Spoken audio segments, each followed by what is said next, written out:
Langga, ito ang menu ko ngayon ay sinigang sa bayabas yung chicken. Ayan, chicken. Tapos tubig. Yung tubig, ano siya, na tasa. Tasa ang ginamit ko. Yung medyo mataas na tasa. Yung hindi naman malaki. Yung katamtaman lang na tasa. Tapos kangkong. Tapos ito, igigisa ko siya para para masarap, hindi malangsa. Ayan, sibuyas, kamatis, luya, tsaka bawang. Ayun ang star, yung biyabas, tapos sili.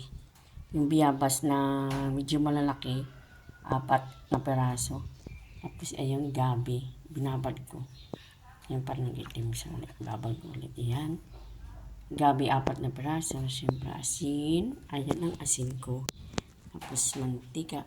Kayo na mag-adjust ng panglasa nyo, mga langga. Ayan. Okay, start na ako.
Masarap yung ganito, yung buto-buto.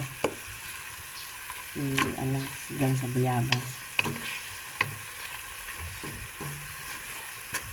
Ayan, hayaan mo na sa magbangaw konti.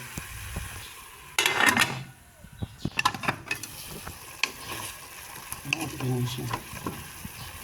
Lagyan natin ng asin para may lasa na yung manok. Lagay ko na yung gabi. Tsaka bayabas. Ayan. Tapos lagyan na ng sabaw para malambot na yung bayabas. Tsaka gabi. Ayan. Tapos yung mamaya ang bayabas, pag malambot na siya, dudurogin natin para malasa, mga langga.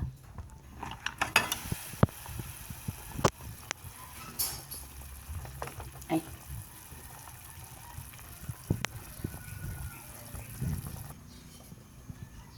Ay, lambot na oh.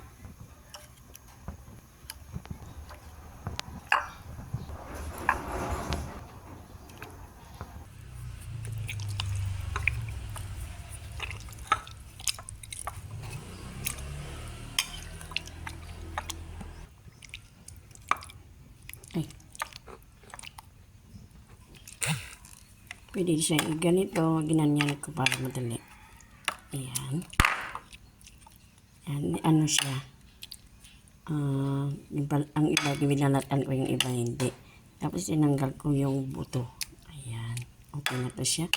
Masarap kasi pag ilagay mo to yung laman niya. Okay na, ilalagay ko na, balik ko na ulit sa kaldero.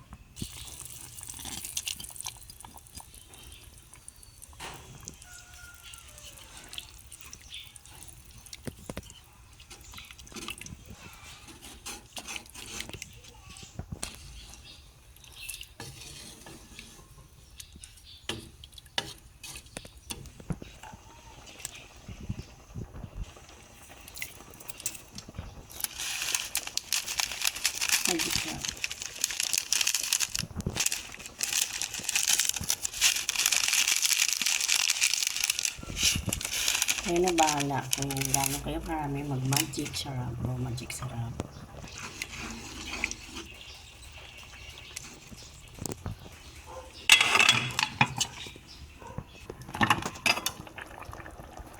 Ay, gumagalaw yung camera ko kasi nahawakan ko mga langga.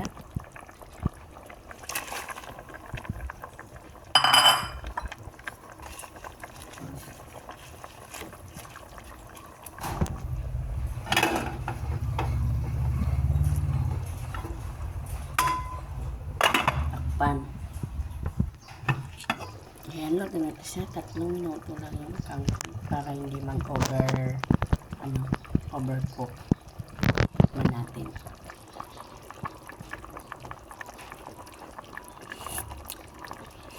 Ang sarap.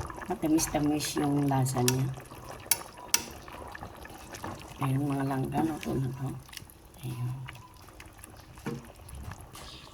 Patay na natin. Ayan, ang mga langga yung bulang lang. Chicken, bulang lang.